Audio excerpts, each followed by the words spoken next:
então vamos começar a agenda de hoje. E para isso, então, eu vou convidar a Gabriela Baumgart, que tem a missão de nos ajudar, olha que missão, nos ajudar a elencar como os CEOs devem trabalhar com suas equipes para entender as melhores práticas de governança corporativa e como adaptá-las às necessidades específicas das suas empresas. Vou apresentar mais um pouquinho da Gabriela, mas se você quiser já vindo, por favor, Gabriela. Tem uma escadinha aí. Bom, a Gabriela é da terceira geração de uma família empresária, tem 49 anos e atua em conselhos de administração de diferentes organizações, desde os 35 anos. Atualmente é presidente do Conselho de Administração do IBGC, o Instituto Brasileiro de Governança Corporativa. Gabriela, por favor. Obrigada, uma honra enorme estar aqui, muito obrigada pelo convite. E tenho aqui a missão bem acadêmica de estarmos todos na mesma página, então vou trazer alguns dos conceitos sobre governança no IBGC. Eu não sei se vários de vocês conhecem o IBGC, o Instituto Brasileiro de Governança Corporativa. Nós somos um think tank de governança, com mais ou menos 3.300 associados, 400 voluntários que produzem pesquisas, textos, e inclusive cadernos, e agora estamos numa missão muito focada de reescrever o Código de Melhores Práticas de Governança Corporativa do Brasil, que deve ser lançado agora em agosto. Então, aqui fica o convite para vocês nos conhecerem também um pouquinho mais. O IBGC ele tem 3 grandes pilares de atuação. Ele reflete, dissemina e inspira organizações a respeito de governança, porque a gente acredita que uma governança corporativa melhor promove uma sociedade melhor, promove um país melhor. Então, entrando aqui no tema, né, da pergunta, o que é governança?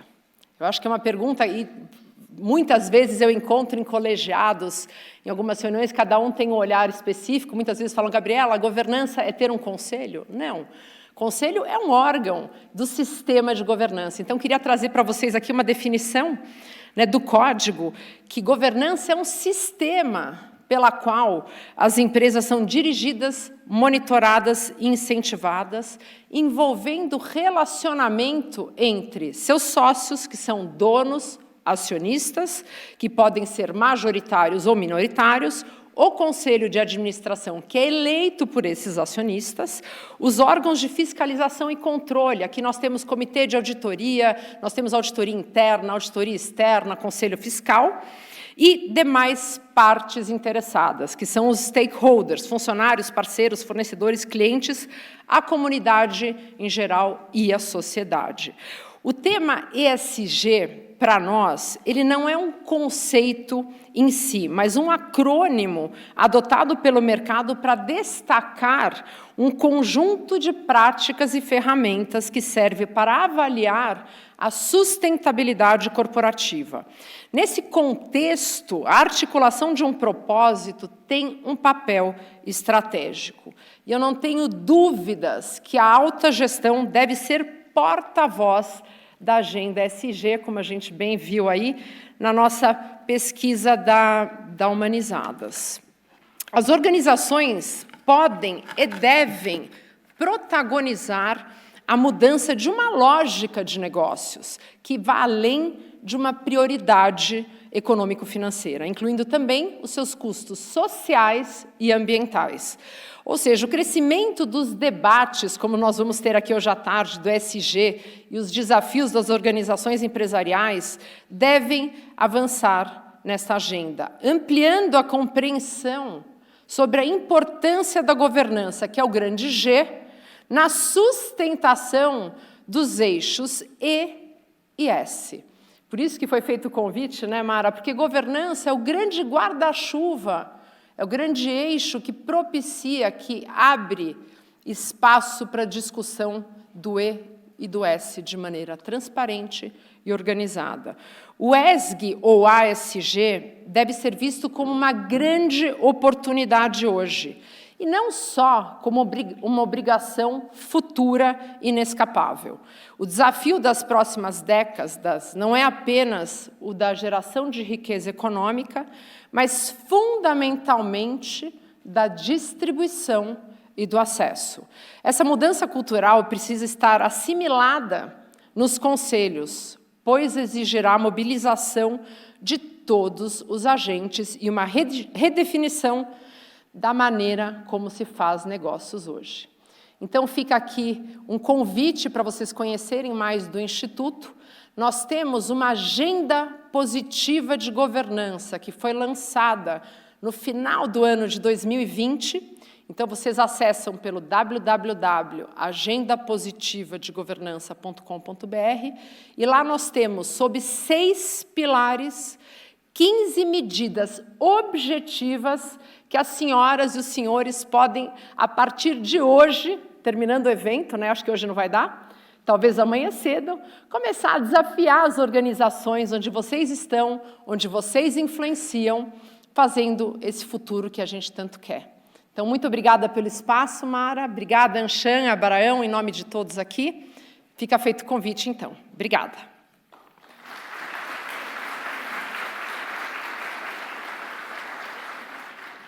Obrigada, Gabriela. Você pode continuar aqui conosco. Bem, então, a Gabriela vai participar do nosso próximo painel. E nós já que tivemos um excelente aquecimento, né, sobre governança, gostaria de destacar alguns tópicos que foram selecionados por quem respondeu à nossa pesquisa, muitos de vocês, acredito, para a próxima Roda Viva, né? Então, quando a gente perguntou, e aí é um pouquinho mais do que o Abrão já trouxe, eu sei que é uma sopa de letrinhas aí, né? Mas assim, um pouquinho mais um aprofundamento da pesquisa, do resultado da pesquisa que vocês vão poder depois ter acesso à íntegra. Então, que nós fizemos com Humanizados.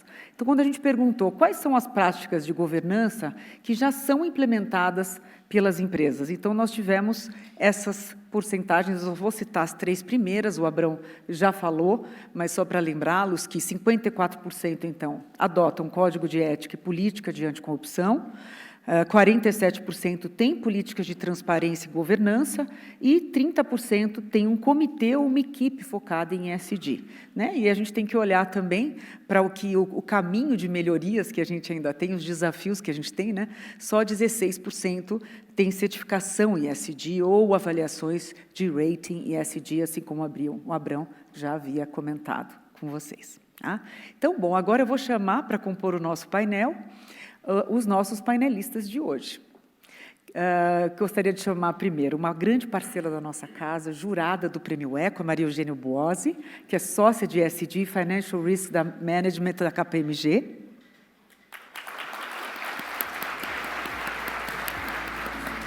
Escada desafiadora. Gostaria de chamar o Marcos Matias, que é presidente da Schneider Electric Brasil, também um grande parceiro da Anshan.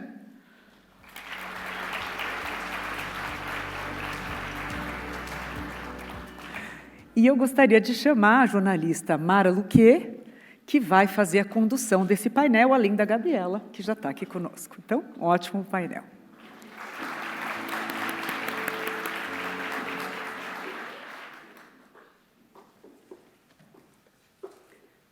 Eu me esqueci, mas eu gostaria de lembrar vocês que aqueles que estão aqui e os que estão também de forma remota podem enviar as perguntas para os nossos painelistas.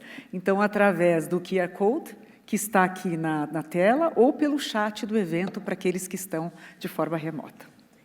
Mara, por favor, se você puder se autodescrever para aqueles que não podem né, nos ver, e também, na sequência, pedir para que os painelistas também façam o mesmo. Obrigada. Boa tarde. Bem, eu sou a Mara Luque, eu estou aqui toda de preto, é um uniforme que eu uso, porque no menos trabalho eu não sei escolher roupa. Estou toda de preto, eu tenho cabelos pretos, aqui na altura do ombro, e que eu pouco penteio, então, assim, eu não estou muito arrumadinha no palco, como estão os convidados aqui, todos chiques e arrumados.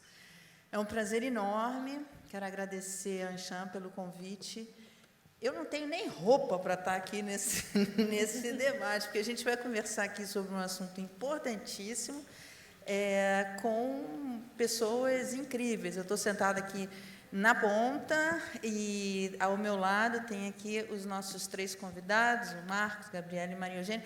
A Maria Eugênia, eu vou contar um segredo para você. A Maria Eugênia, ela começou nesse mercado ainda criança.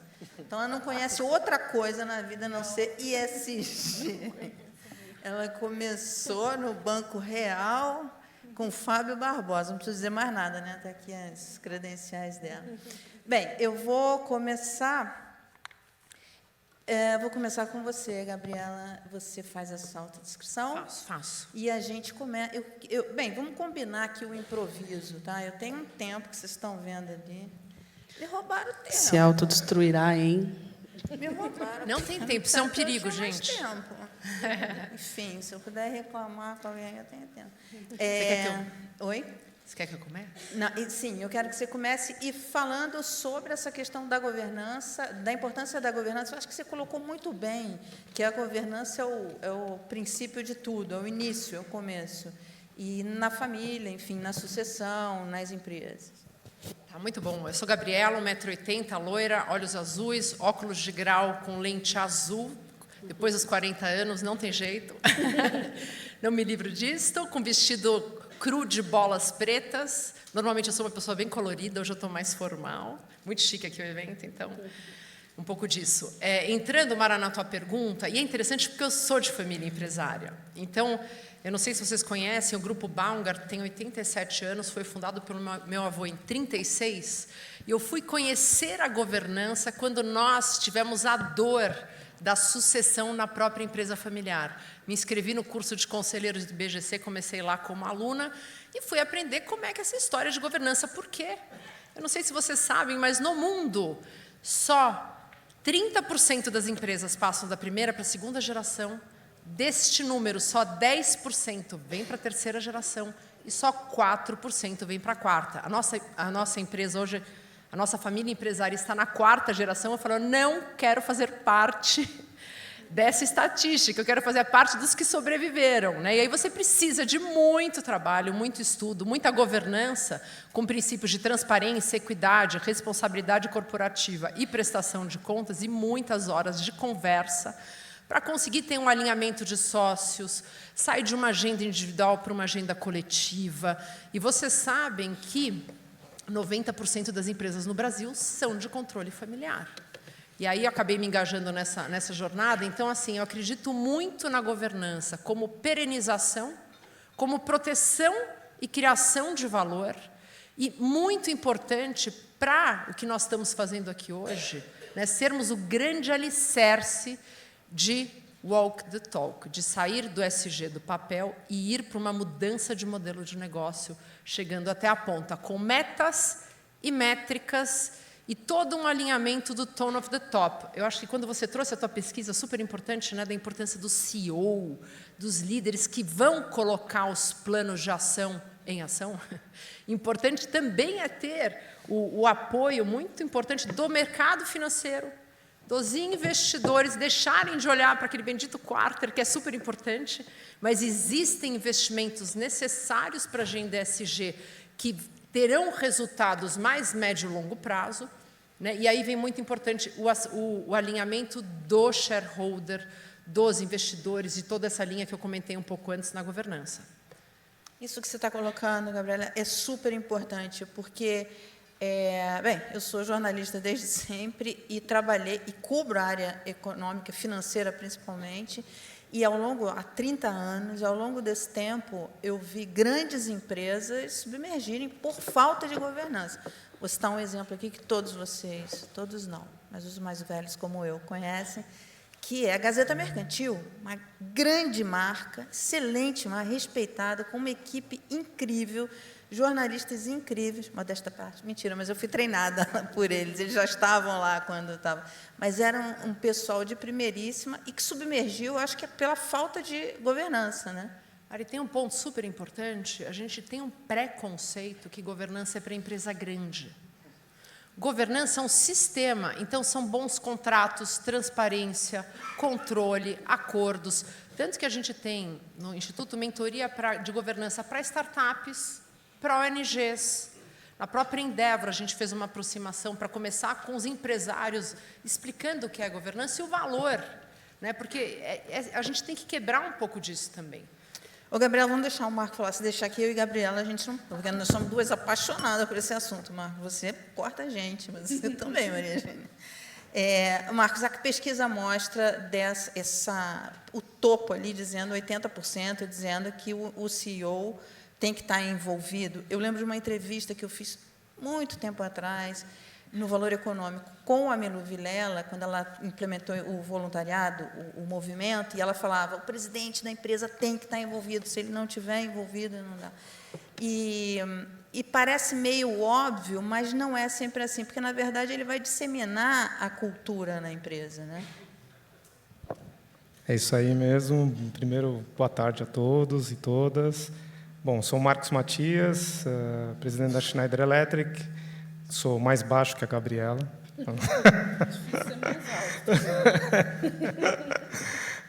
Tenho cabelos castanhos, olhos castanhos, estou de terno azul e camisa azul também. E, bom, acho que você falou tudo. Acho que a gente não está falando de futuro, né? Acho que se o presidente não estiver envolvido com o futuro, e para chegar nesse futuro ele tem que ser esse walk the talk que ela falou, essa é a jornada que tem que seguir e a gente tem que estar participativo. E você tem que ser uma referência. Você não fala de transformações na companhia de vocês, não fala de transformação digital, não está associado ao CEO. ESG é o futuro também. Você quer trazer esse futuro mais no presente? É também isso. E eu acho que tem um ponto... Acabou o tempo, pessoal. A gente está liberado agora. Agora vocês vão ver, segura a gente, que o tempo zerou agora. Né? Bom, então... O ponto importante, acho que nessa história, se transforma na confiança. O princípio, para mim, é confiança. A Gabriela falou um ponto importante, não é aplicado só para empresas grandes, porque confiança, quando a gente olhar a confiança, vamos pensar em alguns pontos importantes. Confiança no futuro. Você confia que vai existir futuro? E aí está associado o meio ambiente e sustentabilidade. Sustentabilidade da sua empresa ao longo do tempo e um planeta, que não temos o planeta B. Mas a confiança também passa por pessoas, passa por fornecedores, passa pelo seu cliente. O cliente confia em você, a sua equipe, os seus colaboradores confiam na sua empresa, os fornecedores, eles estão realmente conectados com os seus valores.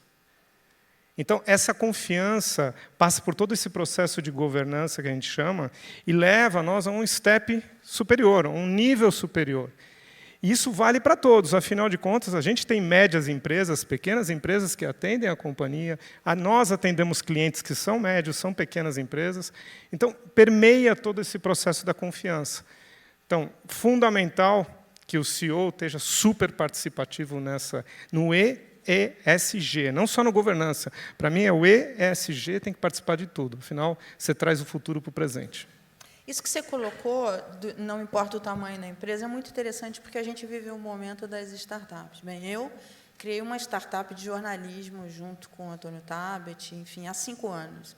E essa empresa... E agora a gente tem um acionista internacional, uma fundação internacional, que contratou uma CEO que botou ordem na casa lá, e é interessante, porque ela chegou com essa visão do ESG. Porque, imagina, uma empresa de jornalista é uma confusão que vocês não queiram imaginar. Vocês não querem imaginar. Tudo vira um palanque, briga, enfim. E agora, existe essa consciência do ESG entre todos nós, mas tinha que ter alguém ali para botar isso para acontecer e não ficar só num discurso. E é uma empresa muito pequena, uma empresa que tem 5 anos, enfim, e que não tinha ninguém ali com esse talento para administração, né, Kelly? Kelly sabe que ela pegou aquilo ali muito bagunçado, mas ela coloca porque ela consegue ter o envolvimento de toda a empresa. Maria Eugênia, você que cresceu nesse mundo, conta para a gente assim, quais são as transformações que você viu desde quando ela me confidenciou ali que ela torceu o nariz quando colocaram ela nessa área. Fala aí, conta. É verdade. Pode contar. Abre o coração. Não, vou contar. É verdade. Eu acho que eu tive um privilégio muito grande de fazer parte da primeira geração de profissionais que se formou na sustentabilidade. Né? Eu entrei como trainee no Banco Real, com o Fábio Barbosa, né? Então, se eu brincar que a escola foi muito boa, né? E, de fato, eu era economista. Minha vontade era trabalhar no setor financeiro, raiz, ali, faca na caveira, tela do Bloomberg, 2 telefones em cada orelha, grita, compra, vende e tal. E eu fui para ser gestora de fundos de investimento e tive o privilégio de ser a gestora assistente dos fundos de sustentabilidade. ESG nem era nome ainda. Como diz a Sônia Concílio, quando a gente chegou era tudo mato. Então, a gente teve esse privilégio de acompanhar essa transição e de acompanhar essa evolução, que muitas vezes dá a impressão de que falta muito, e é verdade, é só a gente ver a pesquisa, que a gente vê todos os desafios que a gente tem pela frente, que não são pequenos. Mas que, ao mesmo tempo, a gente vê tudo que evoluiu. O sinal da evolução máxima. Estamos todos aqui hoje. Se alguém dissesse para mim, 18 anos atrás... Auditório lotado. E uma audiência online bombando. Numa segunda-feira à tarde, né, estamos aqui discutindo governança corporativa no âmbito de uma agenda ESG. Né? Eu tive um professor de risco que, uma vez, ele fez uma conversa comigo numa live, e ele falou: Maria Eugênia é uma especialista em ESG, Environmental, Social and Corporate Governance, que significa governança ambiental, social e corporativa. Se a gente pegar a tradução do inglês, a gente pode traduzir dessa forma. E o que eu queria chamar a atenção é esse gancho da governança ambiental, social e corporativa. Eu acho que essa talvez esteja sendo a grande evolução que a gente está vendo nos últimos anos. A gente deixou de falar desse assunto só entre especialistas, e, né, que por muito tempo eu brinco que a gente tinha as meninas da sustentabilidade, que assim, quem que está trabalhando com isso? Tem uma menina ali, que eu falo que é a menina que ficava numa sala sem janela, geralmente no porão das empresas, tal. E hoje em dia a gente está aqui discutindo com CEOs no âmbito do IBGC, que eu tive o privilégio de apoiar o desenvolvimento do pilar ambiental social dentro, né, da estratégia da Agenda Positiva de Governança, como KPMG agora. Até a própria integração à KPMG, né, eu vim, para contar a história, eu vou contar um pouquinho só, mas eu vim de uma recente aquisição da KPMG, de uma empresa que eu tinha fundado. Então, uma Big Four se movimentando para adquirir uma boutique especializada e trazer especialistas e fomentar essa agenda transversalmente aos seus projetos de consultoria. Então, eu acho que resiliência e paixão definem, são as 2 características de quem quer que queira trabalhar com isso, sem dúvida nenhuma, mas dizer que, embora a gente ainda tenha muito para avançar, a gente, sim, já avançou muito. Olha, você falou que começou com uma menina, ainda é uma menina, né? Você faz sua autodescrição, que você não fez menina. Ai, perdão. Eu sou bem baixinha, eu tenho 1,60 m, praticamente marco hora, não tenho altura. Eu tenho cabelos bem escuros, olhos bem escuros. Gosto mais de brigadeiro que academia, acho que isso já pode dizer um pouco sobre mim também. Estou de calça azul marinho e uma camisa amarelinha clara. Olha, eu agora vou voltar por aqui, Gabriela. Vou voltar por você ali, Marcos. Eu li, há algum tempo atrás, no Financial Times, uma matéria assim, muito crítica em relação a um banco que se dizia socialmente responsável, e tinha adotado medidas nos financiamentos, não financiava, por exemplo, empresas de combustíveis fósseis e tal, mas a matéria criticava o seguinte: olha, ele não financia o empréstimo tradicional, mas ele está montando operações de mercado de capitais para essas empresas, que, na prática, significa a mesma coisa, enfim. E eu aprendi com o Fábio Barbosa que o ponto não é você chegar para a empresa e falar: você está fora do mercado, mas é ensinar a trazer essa empresa para os conceitos ESG. Então, quer dizer, isso reforçando essa questão de que toda a empresa tem que estar envolvida, tem que ser uma nova cultura. É difícil implementar isso para as empresas que já estão, porque startups já nascem assim. Agora, e quem já está no mercado há muito tempo? Eu acho que essa jornada ninguém vai fazer sozinho, sabe? Primeiro, achar que com seus próprios meios você chega lá. Eu acho que esse é um trabalho em conjunto e é um trabalho compartilhado. Então, cada um de vocês que tiverem uma necessidade, verifiquem quem são as melhores práticas e chamem, porque a gente é super aberto em conversar, falar. Acho que todo mundo gosta desse tema e gosta de falar e compartilhar. Então, as transformações elas vão ocorrendo a partir do momento em que você vai conhecendo quais são os eixos. Então, a gente vê empresas, por exemplo, do setor petroquímico, conversando sobre ESG, tentando entender, afinal de contas, vai parar o setor, um setor que precisa? Não. Vai diminuir a emissão de gás carbono? É isso que a gente quer, a gente espera isso para o planeta melhor. Mas como que a gente pode fazer essa transição energética? E esse é o nosso papel de ir conversando e ir achando caminhos. É por isso que a gente ajuda muito aos nossos clientes nessa transição, nessa governança até que eles querem aplicar. Vou dar um exemplo. A Schneider ela tem um faturamento de quase 30 bilhões. Desses 30 bilhões, já 70% dela, do faturamento, é voltado para os temas de sustentabilidade. Então, é gigante os nossos trabalhos enfocados a redução de consumo de energia, buscar fontes alternativas de energia, ser mais eficiente, trazer eficiência nos custos, nos processos, ser mais competitivo. Aí você fala, bom, e o que tem a ver isso com a governança em si? Eu volto na primeira questão, de novo, da confiança.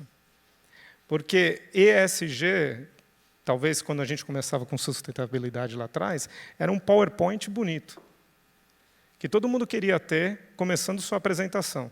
Agora está indo para o Excel, né? Graças a Deus. Agora a gente está em dados. Dados, informações, e eu vou dizer em software.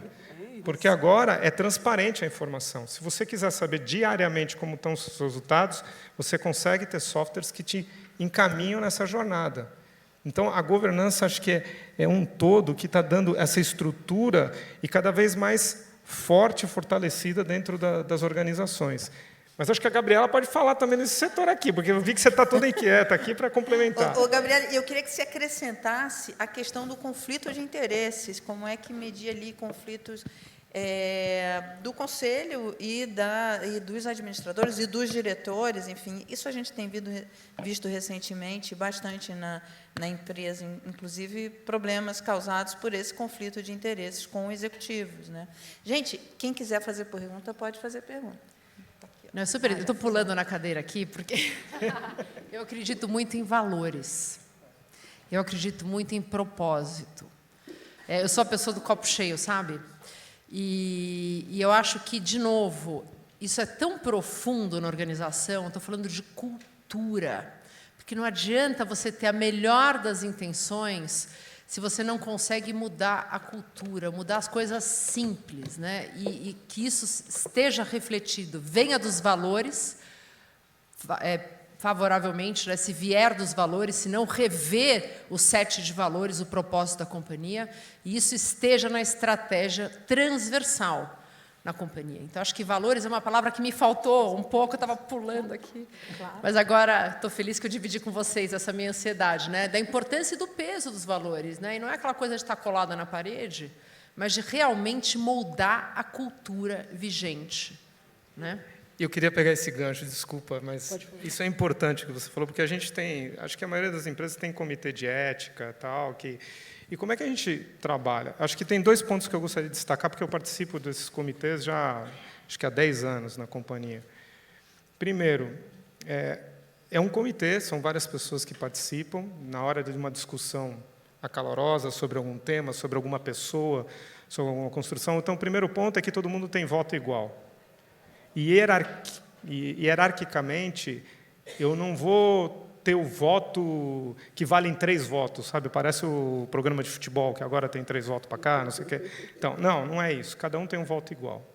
Segundo ponto, se algum membro desse comitê está no processo, ou alguma pessoa da sua equipe diretamente está no processo, ele é colocado à parte. Inclusive eu mesmo. E já fui colocado à parte em algum caso, porque algum membro da minha equipe poderia estar participando. E aí sobe na escala. Isso mostra a confiança. E ficar tranquilo sobre a decisão que vai se tomar e dar continuidade nela, sem entrar em discussão, mostra como uma estrutura de governança e confiança é fundamental para a tua companhia ir. Porque a partir do momento que aquele colaborador lá, no fundo, começar a desacreditar, a tua empresa começa a ir para baixo. Então, ter todos no barco significa realmente walk the talk, realmente mostrar que é assim que funciona e funciona. Eu queria só puxar um gancho do que a Gabriela falou do valor, né? E eu vou, como boa economista, puxar para o outro valor também. Eu gosto muito de trazer ESG como uma proxy de valor. Porque se a gente está falando de gestão de risco, que foi um dos dados que saiu na pesquisa, a gente tende a achar que ESG é custo. Atire a primeira pedra aquele que nunca ouviu ou falou que sustentabilidade ou ESG é custo. Primeiro, eu queria contar a novidade. É sim, mas é um custo que sempre existiu. A diferença é que a gente chamava ele de externalidade. Alguém está pagando essa conta, haja visto os grandes desafios sociais e ambientais que a gente está vivendo. Eu queria só colocar aqui uma pergunta que vai exatamente complementar o que você está falando. Como podemos influenciar... Oi, desculpa.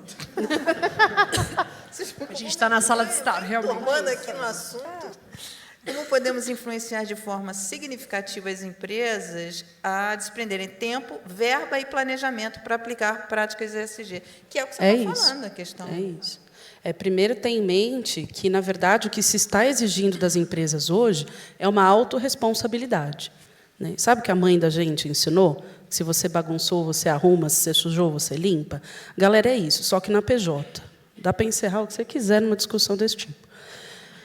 O que a gente precisa é entender que, quando a gente está internalizando, né, custos que a gente externalizava, quando a gente está se autorresponsabilizando por um impacto negativo que a gente gera, de um lado, a gente está prevenindo risco.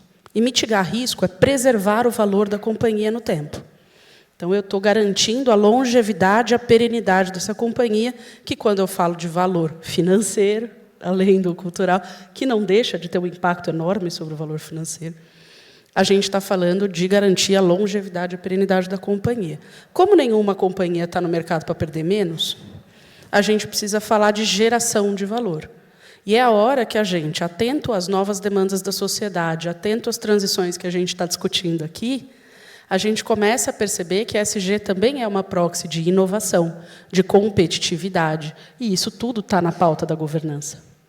E, portanto, isso é preservação e geração de valor no tempo. Eu vou passar para você, Gabriela, mas eu não respondi, duas você lembra, perguntas né? aqui para você. Aquela de conflito de interesse. Essa eu sou dever. Marco respondeu para você. Eu vou colocar mais duas dentro dessa linha, que é o seguinte: como convencer os donos do negócio da importância da governança no processo de sucessão? Eu vou na linha da Maria Eugênia, muito boa. O que a falta de governança pode provocar numa companhia? E muitas vezes falam, puxa, mas governança tem um custo, né, rateado entre as BUs, as unidades de negócio. Eu falei, a falta de governança? Você não tem longevidade. Né, você não consegue... E a governança está num momento muito interessante. A governança no Covid, ela se tornou muito mais apoiadora da gestão. Vou perguntar aos CEOs aqui. Os seus conselhos, que eram muito cobradores, compliance, risco, que é importante, se tornaram muito mais apoiadores, olhando estratégia, mudança de mercado, tendência. Ou seja, os conselhos também sofreram uma transformação. Para quê? Para gerar valor.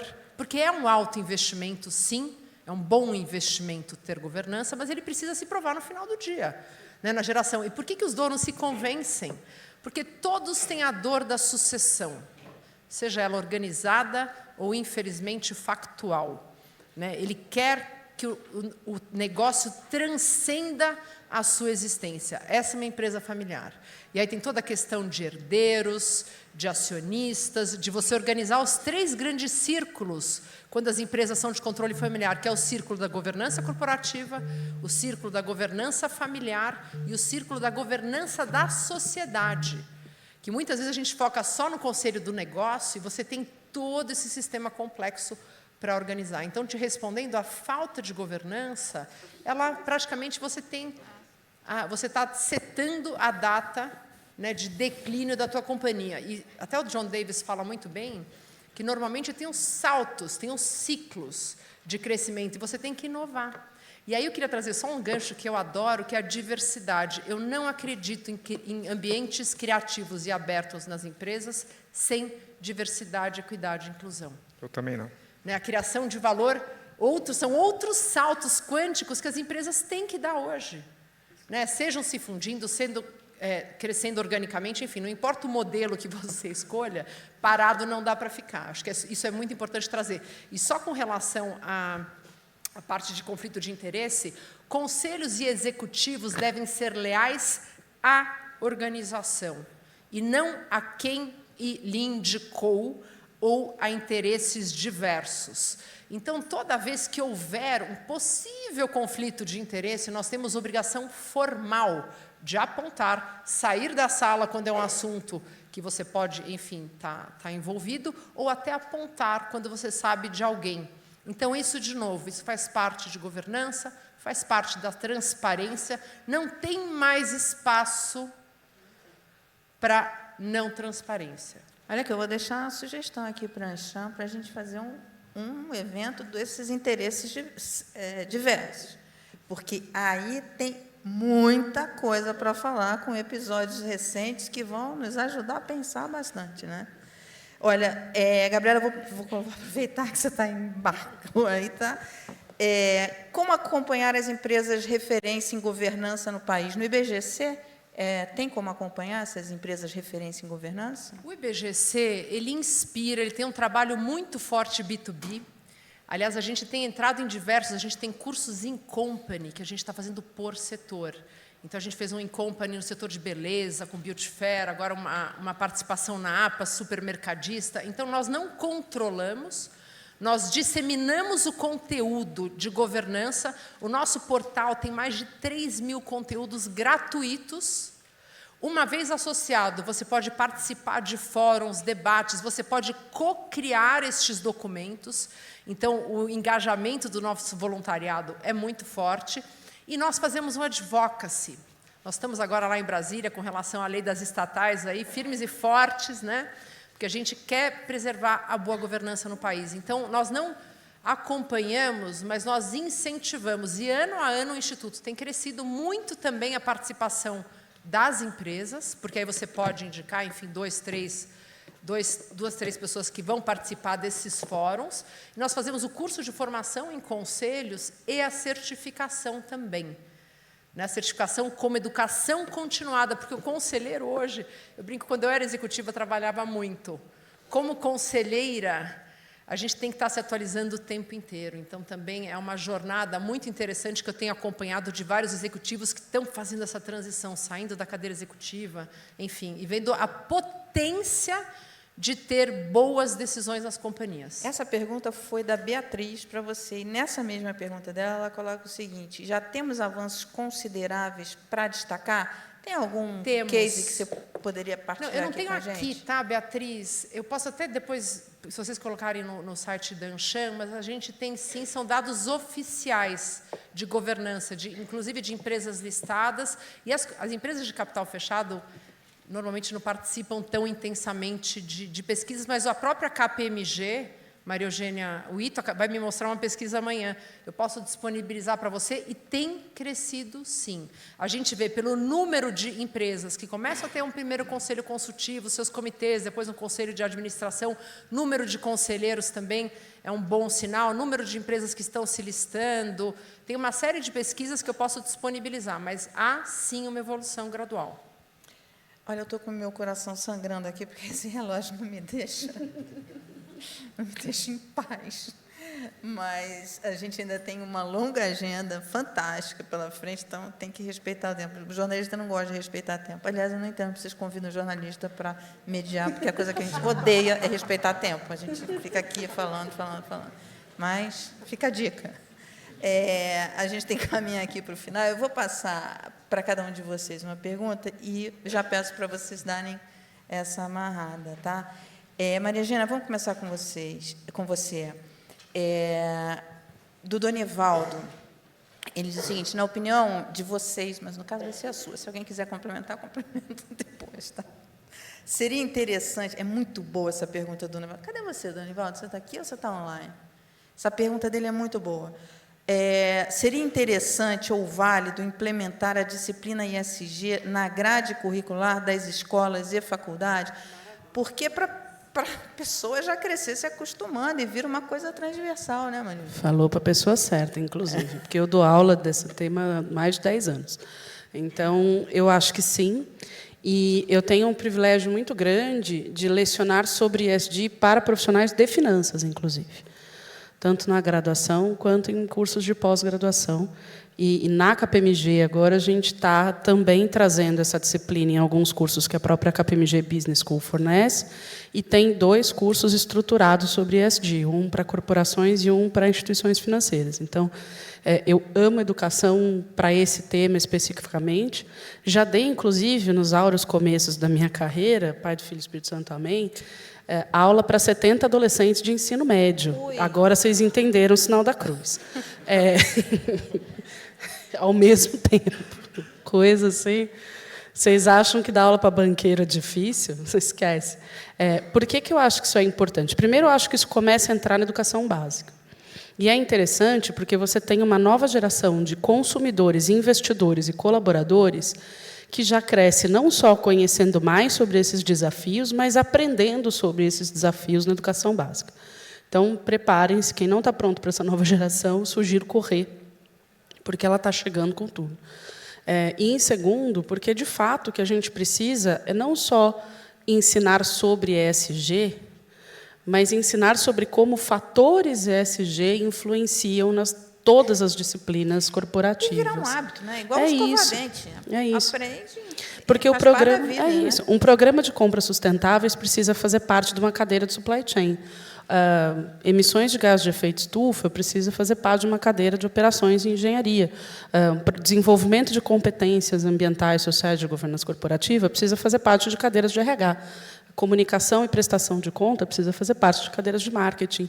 Então, mais do que a gente ter uma disciplina ESG, a gente precisa disseminar fatores ESG em todas as disciplinas da educação. Porque senão cresce, vai trabalhar numa empresa, não sabe nem se faz mal com leite em ESG. É isso. ISG, não sei. Não faço ideia que é isso. Marcos, estamos encerrando, tá? Então, vou passar essa última pergunta para você e depois Gabriela fecha. É do Cabrini, da AutoZone do Brasil. Existem programas de ESG específicos para o varejo? Programas de ESG específico para o varejo? Tem? Gabriela já acho que é melhor a Gabriela responder essa. Temos tudo. Depois. Eu passo e você repassa.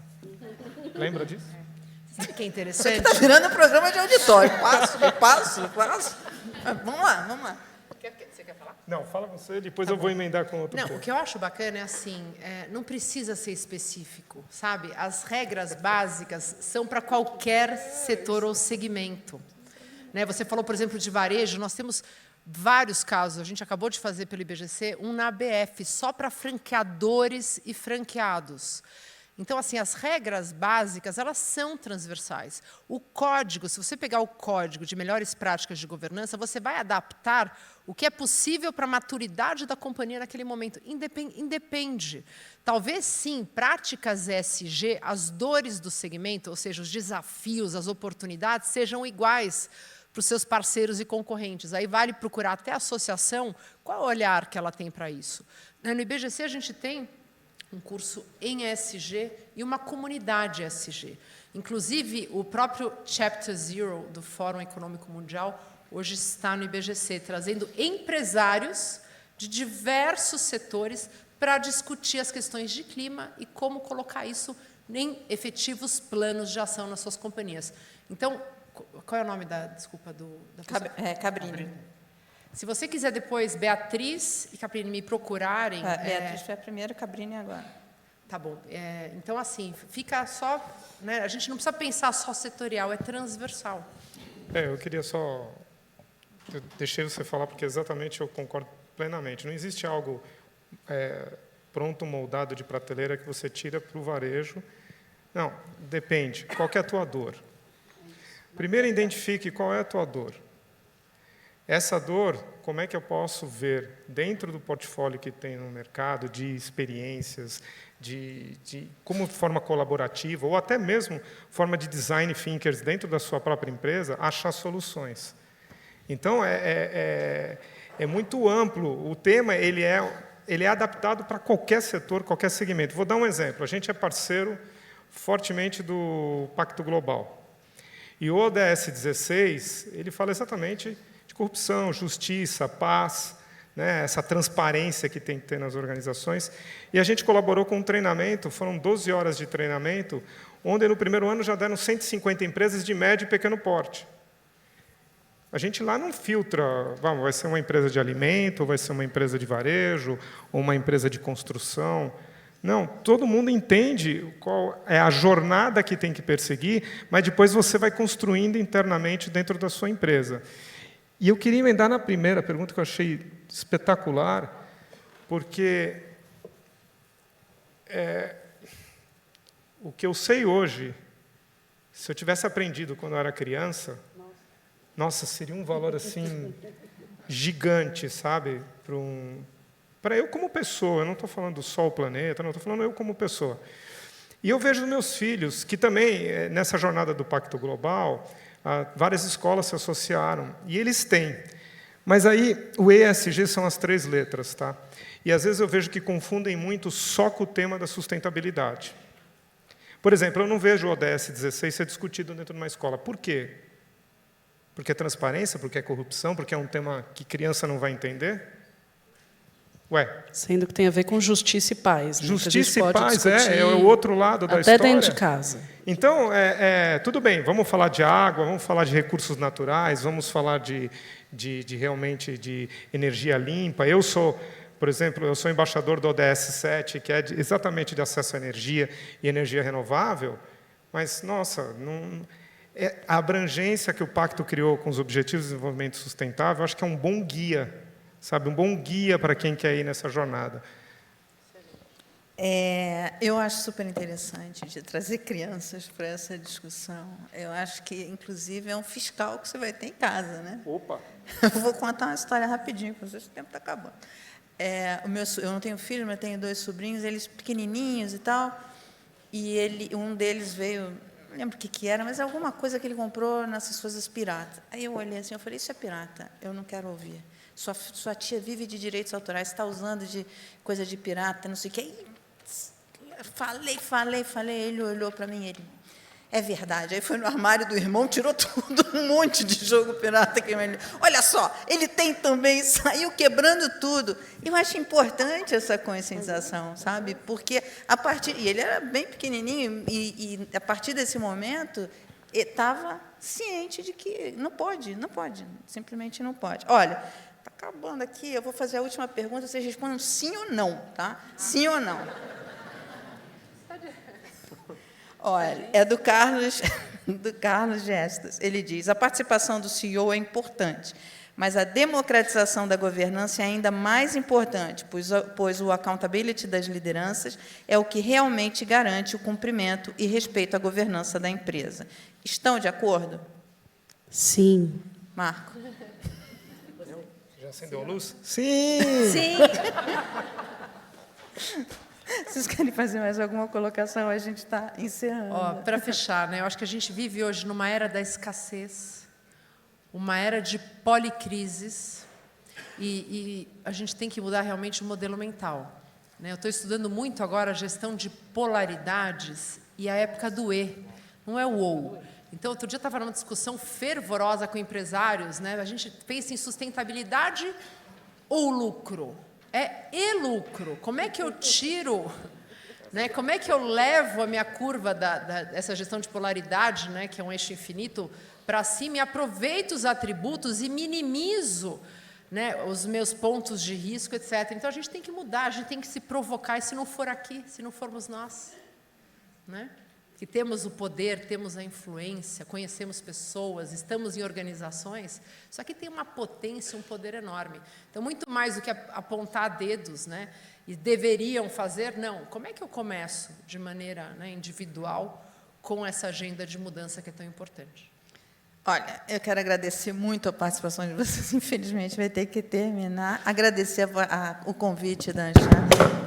Oi, eu adorei participar dessa discussão, e está só começando. Assim, ver esse auditório assim, cheio, ver a audiência online, dá uma esperança na gente, sabe? Fico olhando assim para o auditório e falo, pô, que legal, tanta gente interessada, que as coisas funcionem bem para todo mundo. Porque, no final das contas, o ESG é isso, é que tudo funcione bem para todo mundo. Muito obrigada.